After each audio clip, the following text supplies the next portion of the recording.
The Walking Dead Season 2, Episode 5 Thoughts. This episode is called Chupacabra. Another episode I love. Spoilers for this episode and the ones leading up to it. The episode is rated TV 14 somehow. Let's dive right in. So yeah, another really solid episode. This is not going to be in order.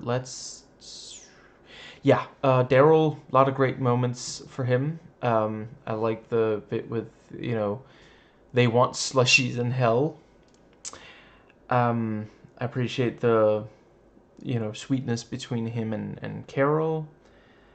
And, let's see. And yeah, she is able to perceive, he sees himself as lesser than Rick and Shane. And she reassures him that he is as good as them. And yeah, the whole thing with him, this is not his lucky day, or I suppose he gets a little lucky near the end of his excursion, but yeah, he picked the wrong horse for the job, which he would have known if he'd asked. And let's see, this thing of, he finds the doll, and it's, clearly Sophia. Either Sophia was there, or someone who attacked her and took the doll dropped it there. It's but yeah, and yeah, poor guy just keeps falling down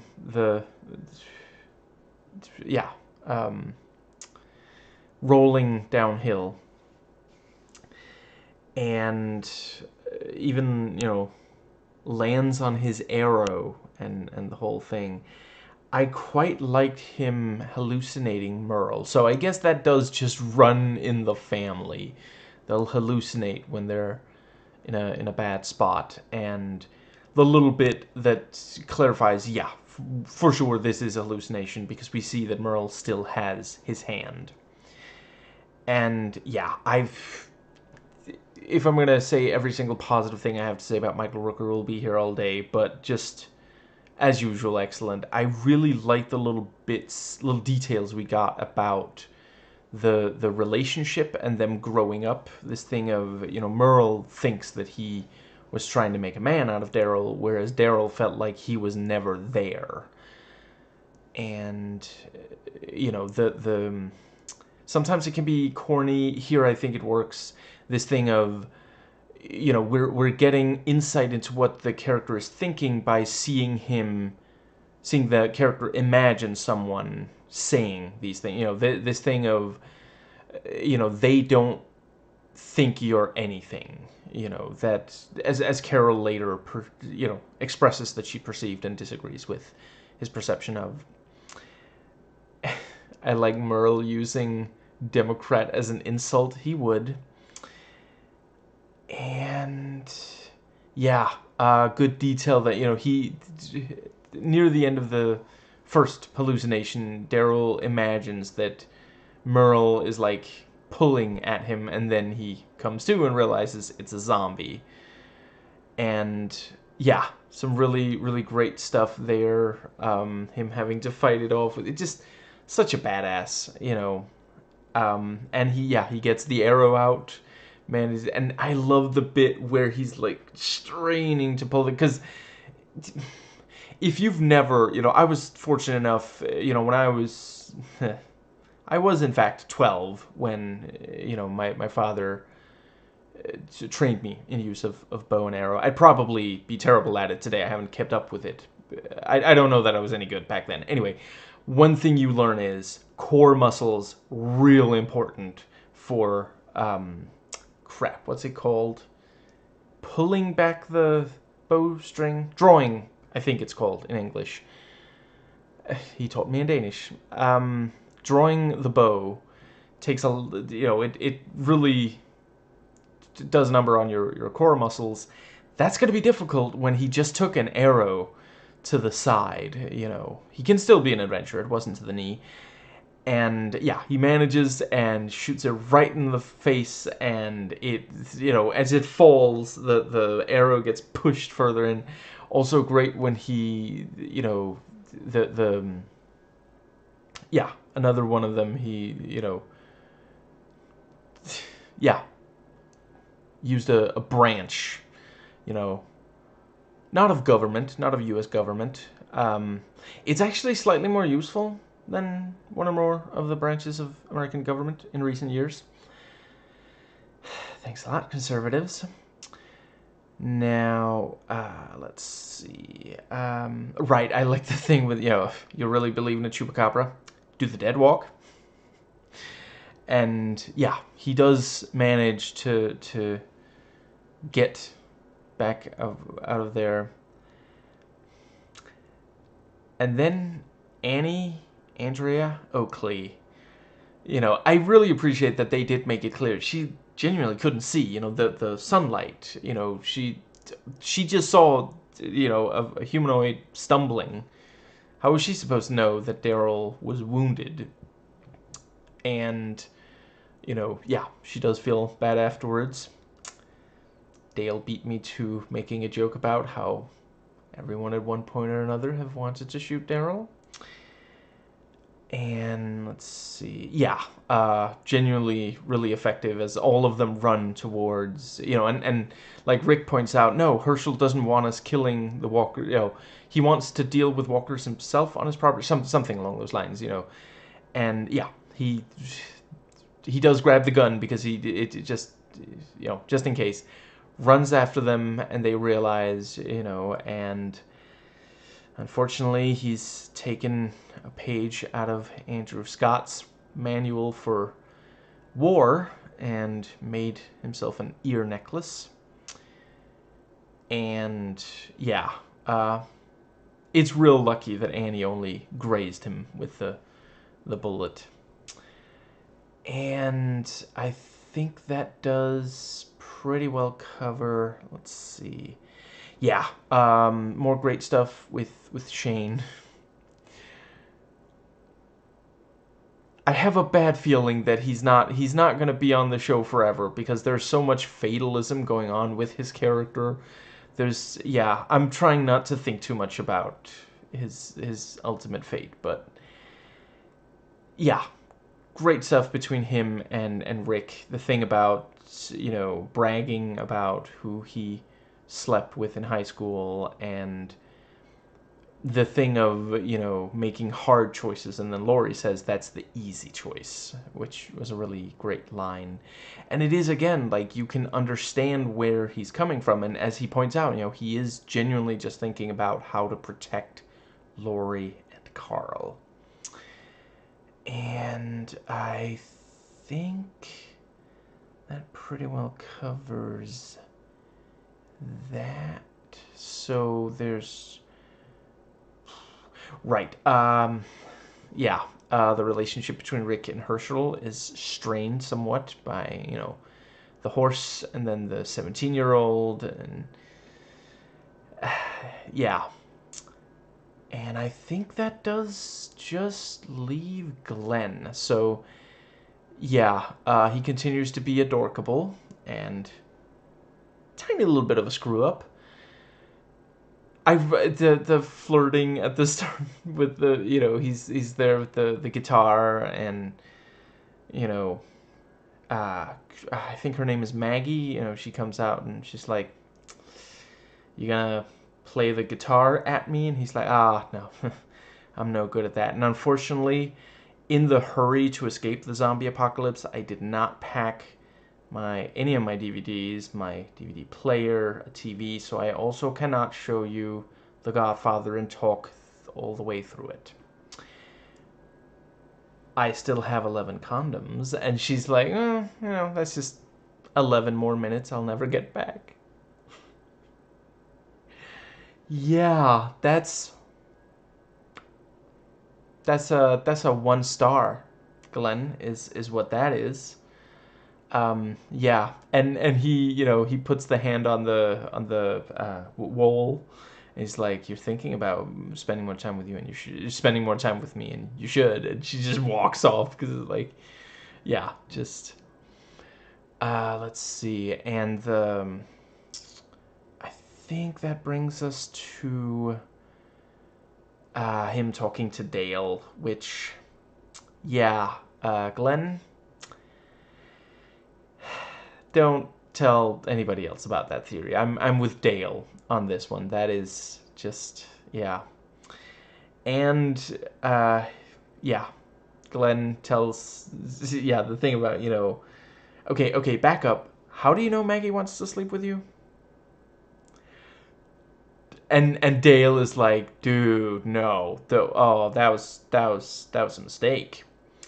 And yeah, it's like, I'm sure in Dale's youth he might have made a similar mistake, but at this point he has perspective, and he points out, this is no, we're the guests of her father. He's not gonna like this, So yeah, and let's see. Yeah, and there's the thing about the book, and he's like, you're right about the book. It totally sucked. I mean, it's not Ayn Rand bad, but nothing's quite as well. I hear Mein Kampf is quite terribly written as well, but yeah. Maybe some people who have horrifying ideologies that have a tremendous cost and misery in human lives are also terrible writers. It doesn't always, I'm not saying everybody who's a terrible writer has a horrifying ideology, but sometimes the two follow each other quite nicely. And yeah, there's the thing with them cooking, and yeah, Maggie didn't think it was such a big deal, so she didn't tell Herschel. And Rick had no idea. It never, nobody told. I don't think anybody told him about it, so he couldn't have told Herschel.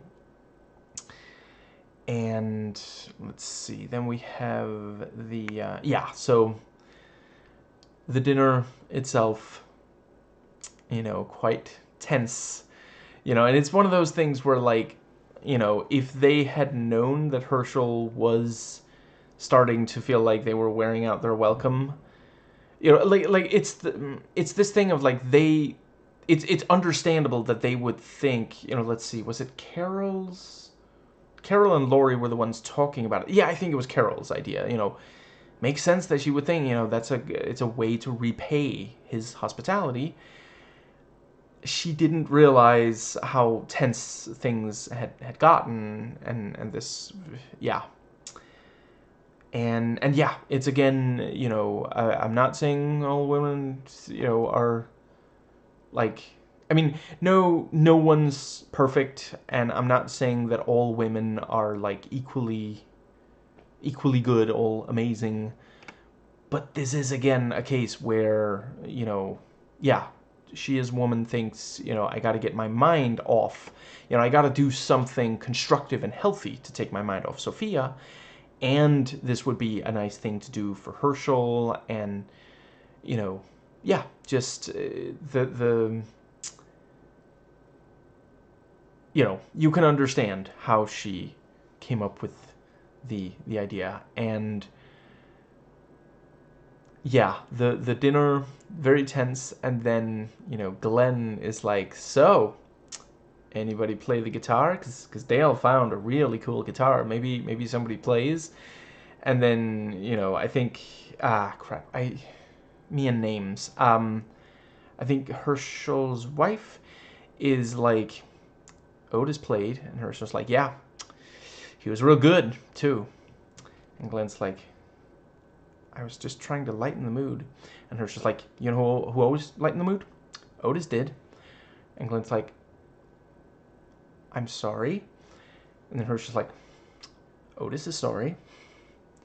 And the note passing, wow, it's like they're back in school or something, like, just. And I gotta say, I really think Herschel at least had a feeling that note passing was taking place, and Glenn thought he was being like real smooth. And he really wasn't being quite that as subtle as he thought. And yeah, Maggie didn't think to add,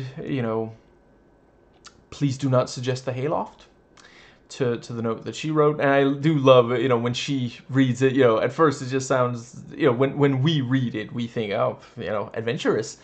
But then we see her face and it's like, oh no, what is, yeah. And he doesn't stop to think about the fact that, wow, there certainly are multiple locks on this hayloft. That's interesting. And he, climbs it.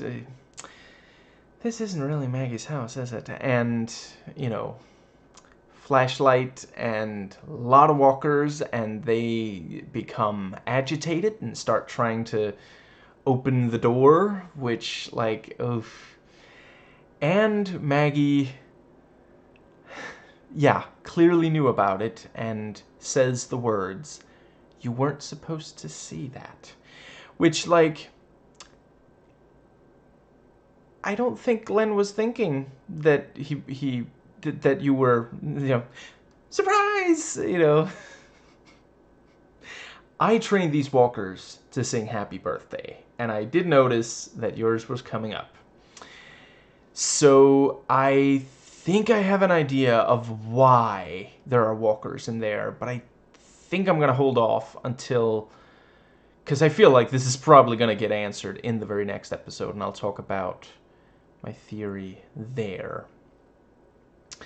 Yeah, really, really excited to see what next. And I will say this helps explain why Herschel was talking about, maybe you guys need to be moving on soon. And I'm wondering if they did know that there was a walker in that well, and that was like, because didn't they mention having multiple wells, or what? Yeah. Yeah. Anyway, right. So apparently, according to IMDb trivia, some people sent death threats to to the actress playing Andrea for the scene where she shoots Daryl. She didn't write the scene. It's not, that wasn't her idea. She's just playing a character. Like, holy crap, some people really need to get better at distinguishing between fact and fiction. Now, obviously, I'm not saying you should send death threats or in any way harass the writers either.